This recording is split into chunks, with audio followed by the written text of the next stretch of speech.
again. I backtracked a couple of slides to get back to this quadrangle, and to review briefly, I spent most of the time yesterday discussing risk measures and what they are good for, what some examples are of their properties, and so forth. And then I began to discuss this connection here between the regret and the risk, and how the notion of utility fits into that. Specifically, let's see, I'll turn this around. That there's such a thing that the difference between utility and regret is sort of just a change of sign and a natural mathematical switch between maximization and minimization. And I gave the axioms for a measure of regret, which are very similar to those for a measure of risk, except that we only have v of 0 equals 0 rather than v of a constant equals the constant, or r of the constant equals a constant. Otherwise, the axioms are like those. And then because of this relation, you could have this idea for measures of utility. But what is this concept of utility compared to the classical idea of utility? That's the issue I started to get into. And so far, I gave you this basic theorem, which was this trade-off theorem, how we get a measure of risk from a measure of regret.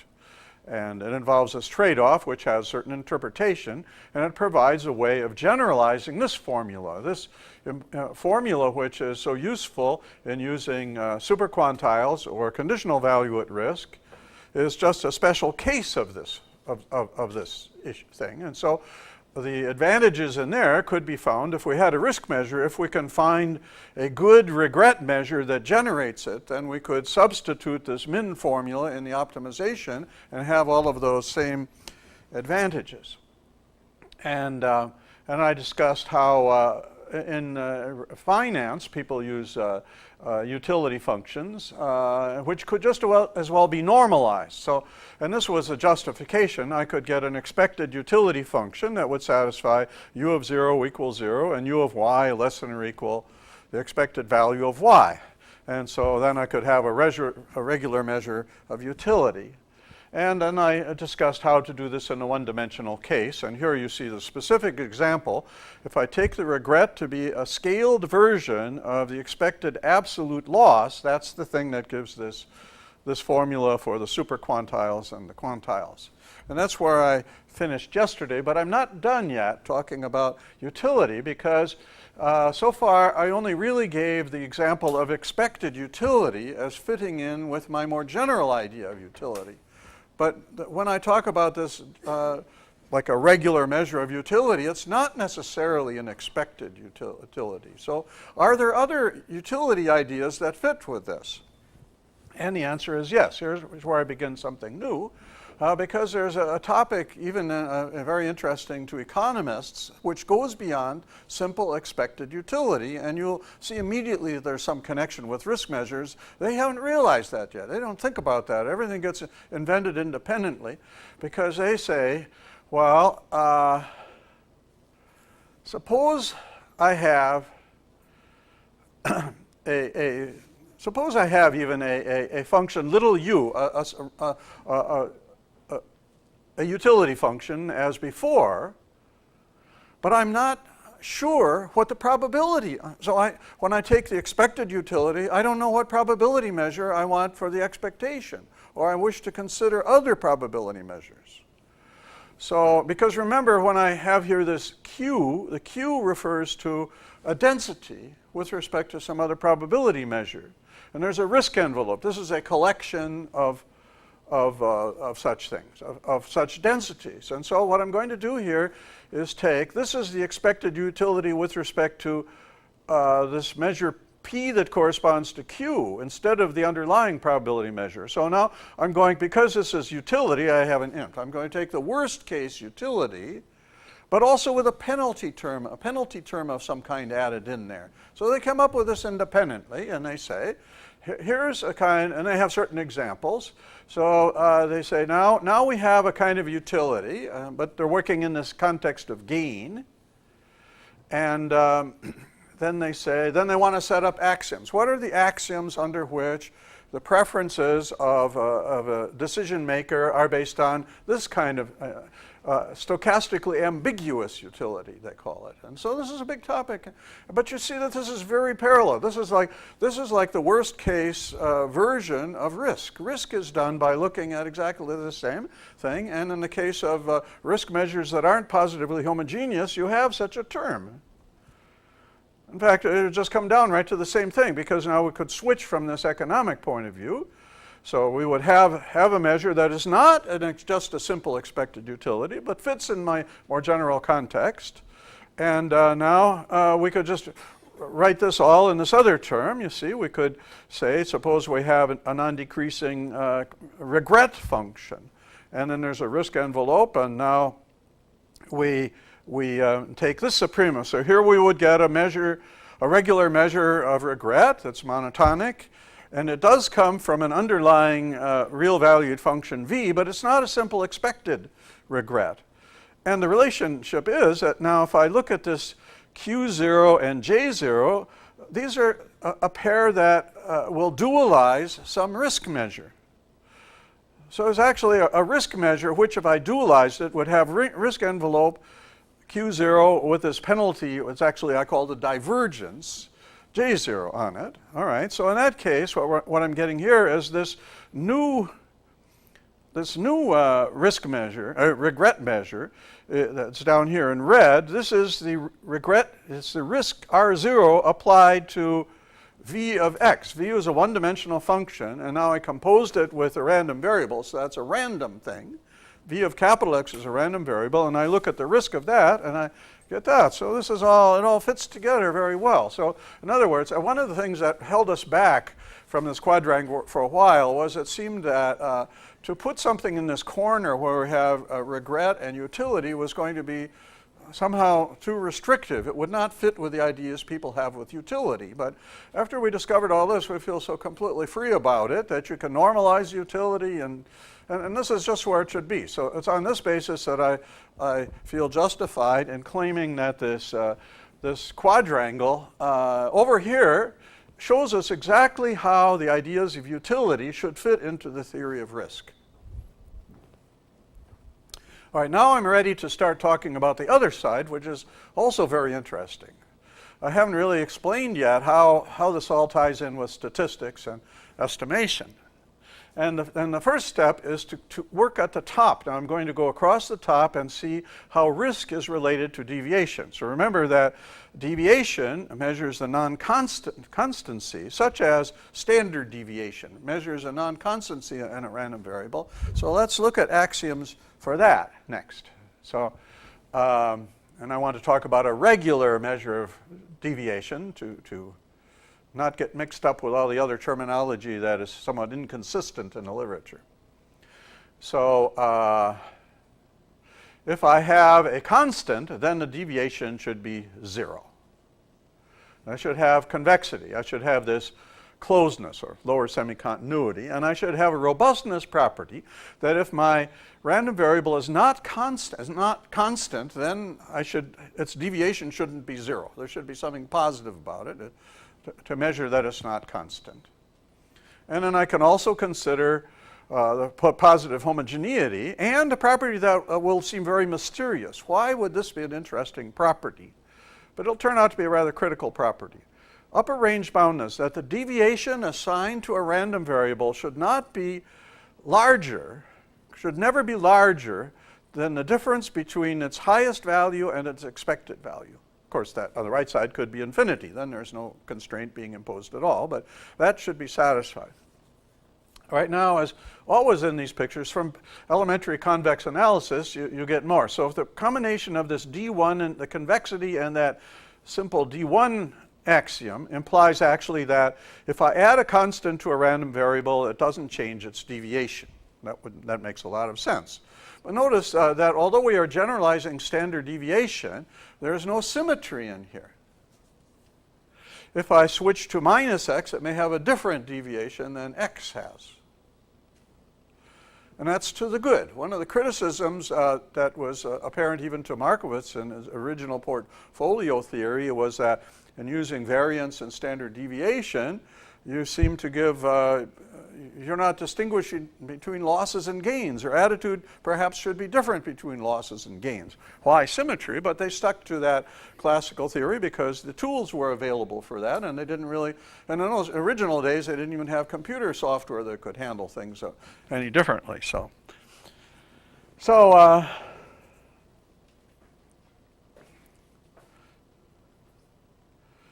And here are two examples. So standard deviation, you still don't know why this is true, but I'll show you in a theorem in a moment. This D6 property is not satisfied by standard deviation. On the other hand, it is satisfied by this upper semi-standard deviation, where you just take the deviation of the max of 0 and this function. Now, if you're familiar with portfolio theory, there are all sorts of relationships. People develop the two-fund theorem and so forth, and the rules capital asset pricing model, they call it, all that stuff. And that is all dependent on standard deviation, using standard deviation. But Yurasiv and I and a student of ours, Zabarankin, wrote a paper showing that all of that could be generalized to any deviation measure. And we ran into some, I'm not saying that the interpretation is necessarily the same, but the mathematics all goes through in the same way. Then we ran into some resistance from some people who said, yes, but I mean, there's a lot of folklore in finance and economics. They say, but the trouble is, if different agents had different deviation measures, then there couldn't be any equilibrium. Well, we wrote a paper showing you could have an equilibrium if they all had different and so forth. So there's nothing against it. Now, we even did some studies to try to see what kind of preferences people might be making, because different agents could be different things. Some agents are, say, German bondholders, and some other agents are, some other kind of people. There's no reason for they have to have the same sorts of preferences. They could be doing things differently, and still you could have an equilibrium. So here's the theorem that relates the two things on the top of the quadrangle. There's a one-to-one correspondence between the regular measures of risk and the regular deviation measures, and it's just very simple. That every risk measure is of the form mean and deviation. It's the sum of the expectation and a deviation. On the other hand, every deviation measure is the risk of the upper, I don't know what to call it, x minus its expectation, the reduced random variable, the expectation of the reduced random variable. Okay, now here you come into that mysterious property R6. The thing about the deviation should not be greater than this upper part of and it's that it's equivalent to R6 for the risk. What was that? Monotonicity. The monotonicity, very important property, that if one random variable is almost surely greater than the other, then the risk should be in that order. That's exactly the property of the deviation measure that corresponds to that. And in the case of this example I gave earlier, a risk measure which has a margin, a safety margin in terms of some units of standard deviation, there you see, that's the case where the deviation measure is lambda times the standard deviation. So of course, when I put a d here, it could be lambda times some other d. So if the d there is lambda times standard deviation, then it's a regular measure, but it fails to be monotonic because standard deviation does not satisfy that d6 rule. On the other hand, if we take as deviation the thing coming from CVAR or superquantile, it does satisfy that, and so it does correspond to a deviation measure that is good. All right, now we'll start to go down the side to where we're truly on this statistics side, and we'll talk about error.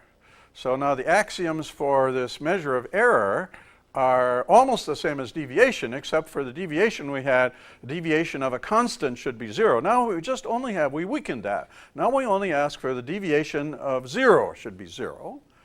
And so we're thinking of when this is convex, lower semi-continuous, and I want it to be robust in the sense that if the random variable isn't 0, then there should be some error associated with it, since we're thinking of it as a sort of an error term.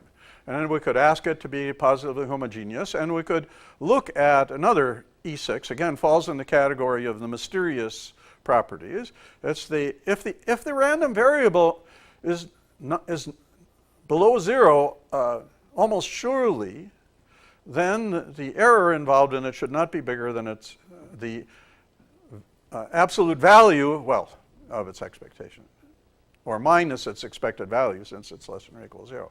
That's a mysterious one we come to in a second. So, but notice what would fit into this? Well, norms would fit into this. Norms on this space, and not just the L2 norm, because even though I'm dealing with the L2 norm, I can put any other norm on it because I'm allowing plus infinity. So some other norms, so L infinity norm I can have on the space of L2. It's just that it won't be finite everywhere. This is a convex function. It's nice, and so forth. So now this is the interesting part. So we're going to, this is error projection. So I'm looking at a random variable x, and I'm subtracting from it c, and then I'm looking at the error of that difference. In other words, this is some measure of how different x is from c. And then I'm going to minimize this over c.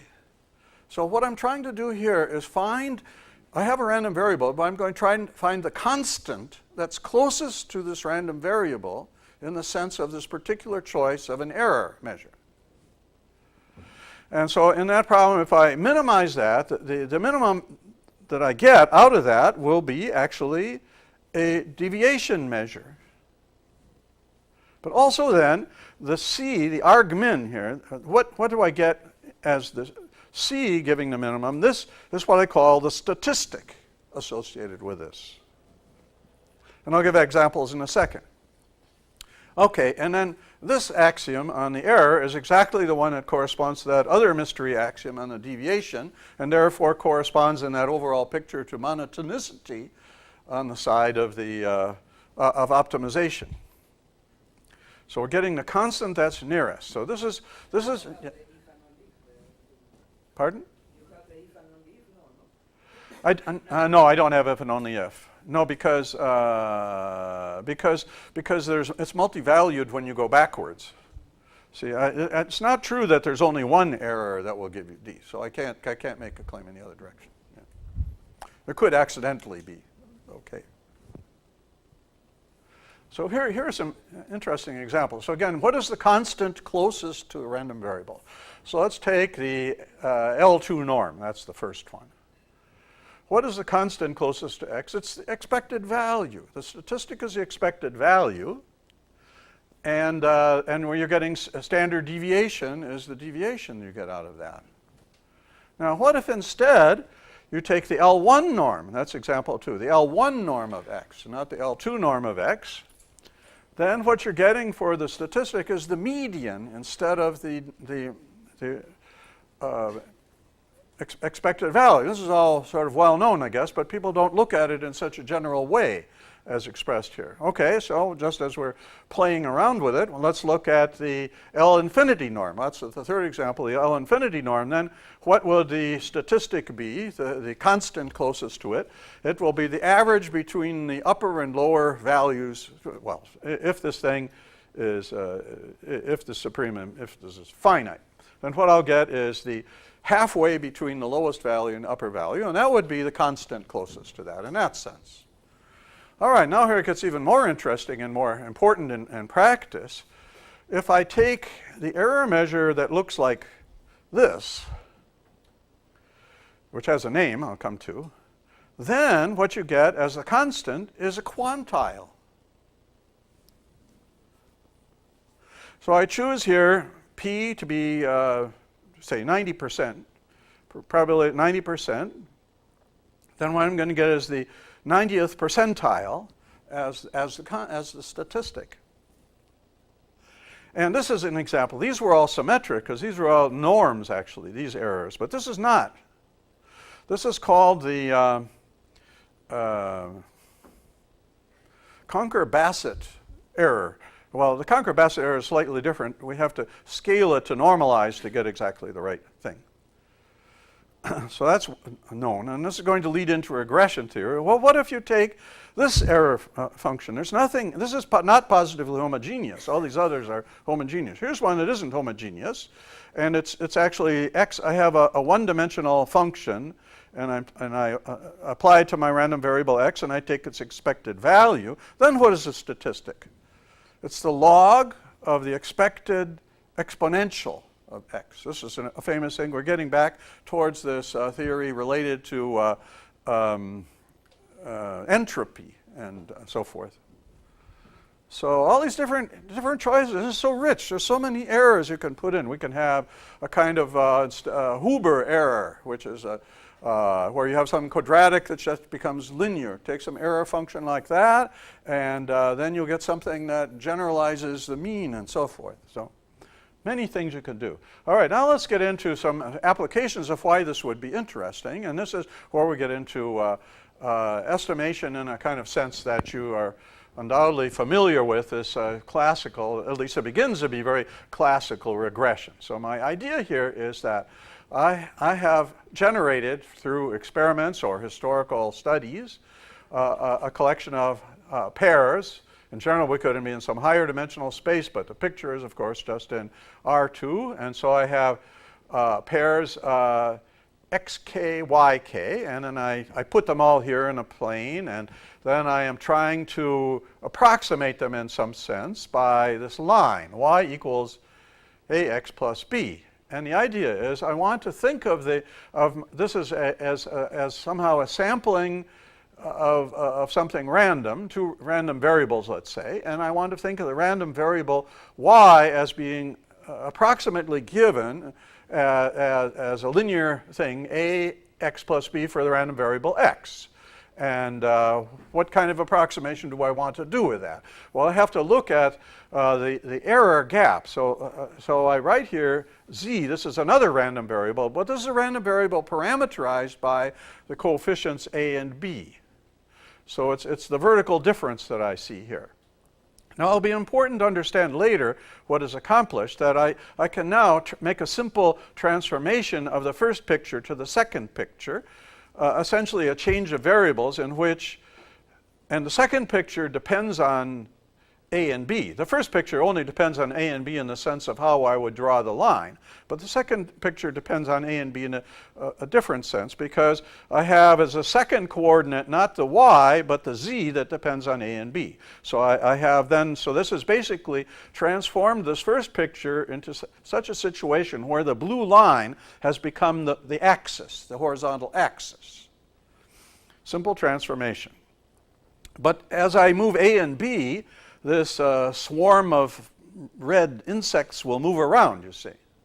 So deciding which A and B would be best from some angle, and there's more than one angle, will decide which arrangement of these things I prefer.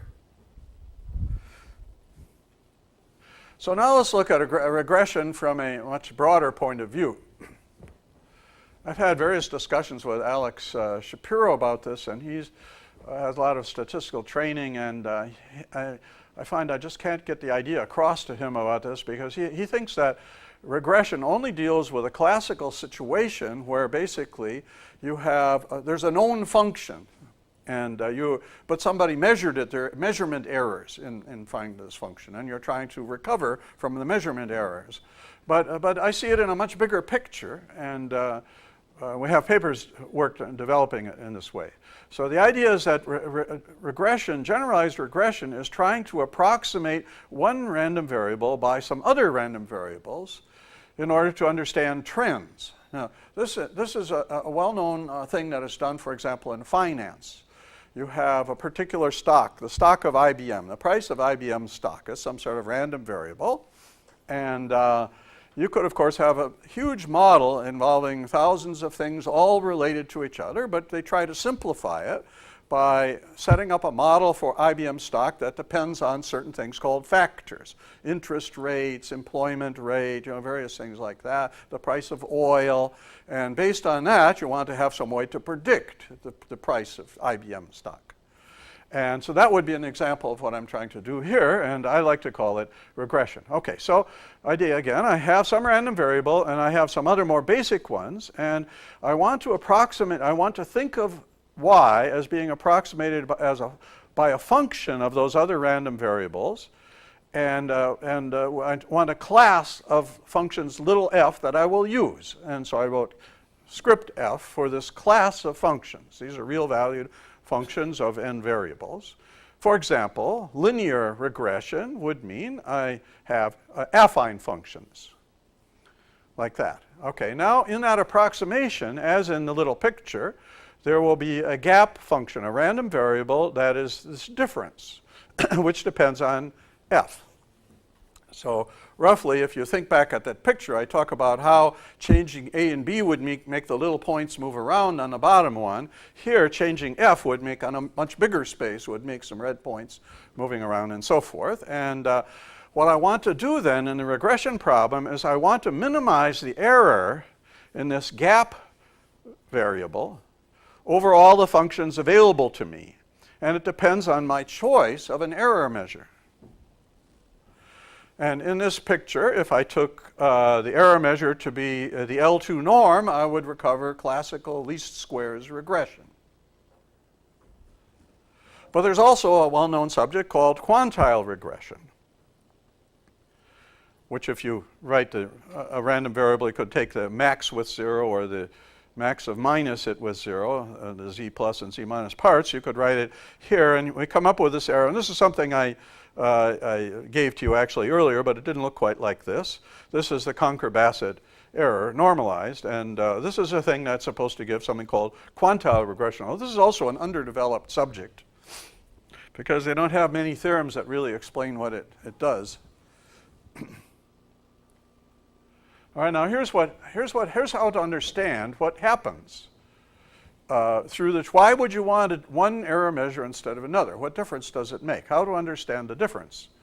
So this is a theorem, but it's actually a little bit more heuristic. It says we can always think of it this way. It isn't necessarily that we would want to compute it this way. That it's because of that way that the error measure projects onto a deviation measure and at the same time creates a statistic. If you look at that, you can understand that this minimization could be sort of separated into those two aspects as well, with this projection aspect. So minimizing that, in other words, that's the regression problem. It's the same as putting on your f, thinking as a constraint on my choice of little f. The constraint on little f is that the statistic, which statistic? The statistic coming from this error measure. The statistic should be 0, and subject to that, I am going to minimize the deviation of that error coming from this error. All right, what about the case, for example, classical least squares? This would say, I'm only interested in choices of the function f such that the expected error would be 0. And subject to that, I'm going to minimize the standard deviation of this thing. But the same idea works in that vastly broader picture.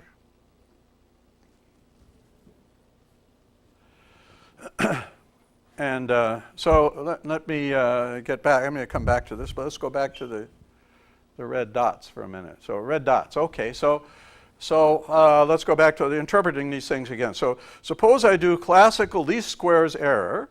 That means I'm going to choose in my picture, but then there's this n-dimensional big generalization. I choose in my picture the coefficients in such a way that the expected value is 0. And subject to that, I try to squeeze things together using standard deviation. Now, if instead I were going to do quantile regression with Conquer-Bassett error at the 90 percentile level, that would mean I am only going to consider coefficients a and b such that I have 90% of the dots below and 10% of the dots above. And under that constraint, then I will try to squeeze this together using the deviation that comes, which is actually a superquantile deviation that comes from the Conquer-Bassett error measure. but it could work for any kind of thing. So I'm going to decide the statistics. I'm going to arrange the dots so that the statistic will hold, and subject to that, I have a certain standard way to put these things, squeeze these things together.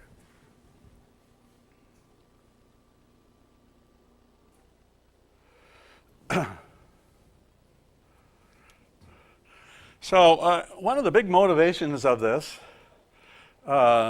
is this idea of connecting up with optimization. That we may have, remember we could have these parameterized cost functions. This gives us a random variable that depends on our decision. And now we can sometimes view the decision in a randomized way, in the sense that we could imagine selecting decisions, and then we will get a random variable here for that, and tied to the empirical sample at hand. I'll give you an example in a minute. And then the idea is you could use regression to try to create a formula. If I get this y as a function of the x's over there, in effect am getting a formula that I could use in an optimization problem for that expression. And then the issue is, maybe I want to tune this to the given measure of risk. This is how we started in on this problem. My collaborator there, Stan Yurosov, is really good about knowing what people need in finance. He always worked in reliability theory, but in 1998 he moved to Florida and decided to switch into finance, and he learned all he could about it, but he also went to many meetings, he talked to many people. Anyway, he detected the following inconsistency in the way that people in finance were using things in practice. That is, they are worried especially about the tails of the distribution, where the losses are. And it's understood that the things don't behave as normal random variables. For example, the losses, and this is also true in engineering problems, the losses can be much more serious than that. So really, that's where your attention needs to be somehow focused. But all the statistical work they did was in terms of standard regression and least squares. So what is that doing? When you're doing approximations of random variables using that classical least squares, you are focusing on the centers of the distributions and how things are related to the center. It's not properly tuned to that. So if you're interested in a tail, then that means that you have a risk measure which is working on the tail. It's assigned to something about the tail. Then shouldn't you use that? So remember, we have this quadrangle. In one corner you have a risk measure. In another corner you have an error measure. So, we'll get to that, but somehow they should be coordinated in practice. It shouldn't just be arbitrarily selected as completely different. So it seems to me one of the more interesting insights for this, but there's a lot more work to be done with it. So here's an example of how this kind of thing can arise with a composition of alloys. This is similar to a problem that Yurosov worked on with the Boeing company. The Boeing company has to build, they build airplanes, and airplanes consist of lots of little parts. So imagine there's some little part, some little panel on the airplane. You have to build it, and there are different ways you can build it, and but then you have to see if it was strong enough. So then they have to put it through crash tests, see how easy it is to break. And the problem is, every one of those experiments costs $100,000, $1 million, and how many data points are you going to get? You can't just do a huge number according to the law of large numbers and see what actually is the case, because there's no real formula for any of this. So the idea is something you could do beyond that. Right, here's a similar example, but this is a mixture of alloys, different kinds of metals, and it's a little bit like a portfolio, but now the ingredients in it will give you your alloy. How much iron, how much of different things will go in. That's the vector X, the design of the alloy. But there are other things that will come in that you can't prevent. Sulfur, phosphorus, something you don't want in your alloy. And they can be, in some sense, random, because you don't really know. Different sources of material will have different ingredients, so something random. So now there's some characteristic, let's say the the weakness coefficient or something like that. You want to keep below a certain thing. You can always rearrange it mathematically, so what you want to do is keep it below 0. But maybe you can't always keep it below 0, so some people might say, well, we just want it to be below 0 99% of the time, something like that.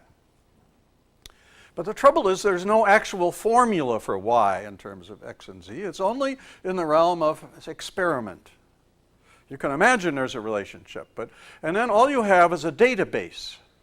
This is where somebody, in this case not the Boeing company, but somebody has done a lot of expensive experiments, or a number of expensive experiments, and they've generated these points where they mixed something and they were able to measure the, they knew what they wanted in their design, and they measured the amount of contamination, let's say, and they got a particular y. And then you could imagine that as that this is a sample distribution, an empirical sample from something, and that you have these random variables x and v, and you have made a sample of that. And then we could try to use some kind of regression to see that this y, try to end up with y as a function of x. And then if we had that, then we could use this as a constraint that this numerical function of x less than or equal 0, we could put that in our optimization problem of reliable design. And so the idea is that we should adapt the kind of regression to the kind of risk that we're involved in and how we are assessing the risk in this situation. And here are two papers on this. We first wrote a paper on this generalized regression back here, but more recently with my other collaborator, Johannes Royset, we've made a lot more progress on connection and tracking risk and so forth. That's in a much more recent paper. All these can be found on my website again. Okay, now we're almost done with this quadrangle scheme because we've shown how to go from V to R and how to go from E to D, and we've shown that R and D are kind of equivalent at the top and how the statistic appears. So all we have to do is connect up the bottom now, and this is, again, really elementary. So it's terribly elementary, and that's what makes it so surprising because it seems like such a profound connection. Okay, the error, you could look at the error as the risk premium.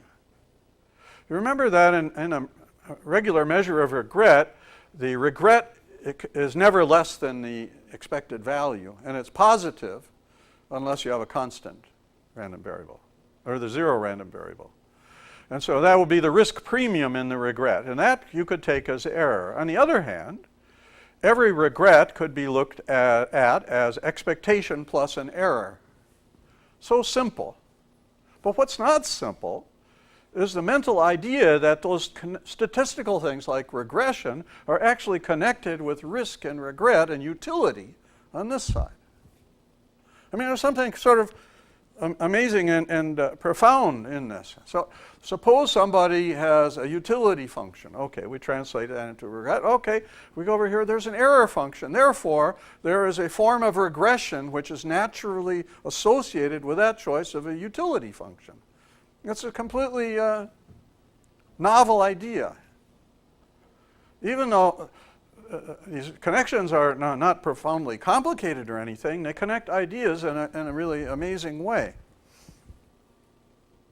And here, I'm going to end actually rather early. So I'm just going to give you now some examples of whole quadrangles. I meant to write out a whole bunch more examples, but I never found the time to do it.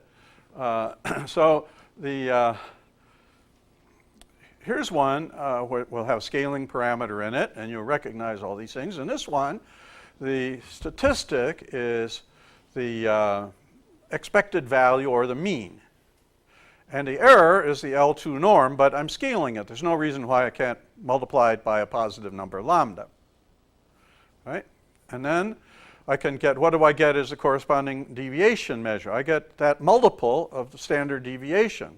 But here's where it gets interesting again. What is the risk measure in this quadrangle? It's the one that has a safety margin risk, which has come up independently in reliability theory, and is shown not to be coherent.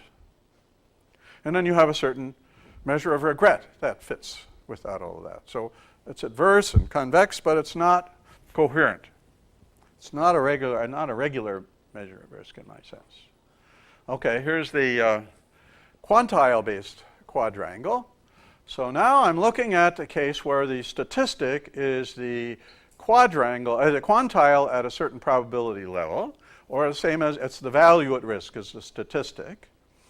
And in this quadrangle, the corresponding R is a superquantile. Oh, yeah, okay, I'll go back to something in a minute here, yeah. The superquantile, or C-var, and then you get the C-var, the corresponding deviation. And what is the error functional?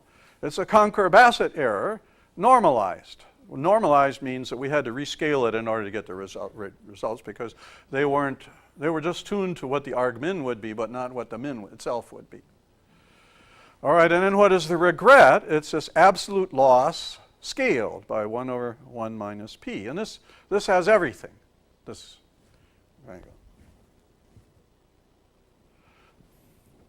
Okay, now here's another one. This is actually a special case, but it's worth noting.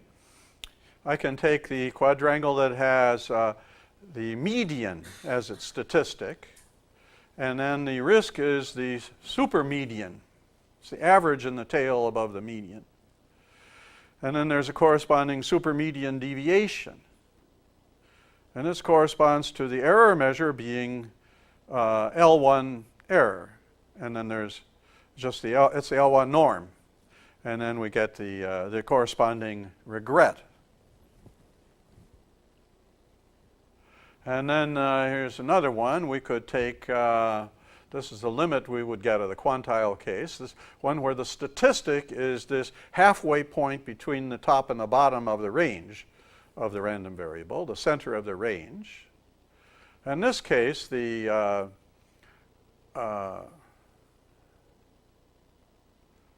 risk is the soup of this. Actually, I wonder if that's quite true. I have to think about it.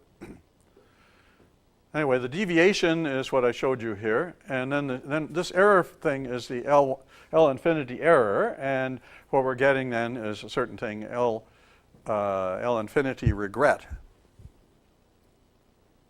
Oop, something went wrong there with the title at the top. But anyway, this is the log exponential based quadrangle. I'm looking at the case where the statistic is the log of the exponential of e to the x, which is the dual expression for Boltzmann-Shannon entropy. And for that, actually this is strange, the risk and the statistic are the same. And then you have this log exponential deviation. And you have, as your error is exponential, you have a little, a one-dimensional error function, and you're taking its expected value. Exponential error. That's a function that little epsilon of x is a function that vanishes at 0 and is positive elsewhere, and it's convex. And then you have your exponential regret. And this, again, has all the properties that you might want. And actually, this is the last slide, except I want to go back here to this theorem. I forgot to mention this side, because this says that because of this simple relationship, the idea that you get the statistic through solving a one-dimensional problem on the right side means you get the same statistic from the one-dimensional problem on the left side. What was that problem? That was the trade-off problem that got the risk from the regret. Okay, well, that's it. I'm actually done earlier than I thought. But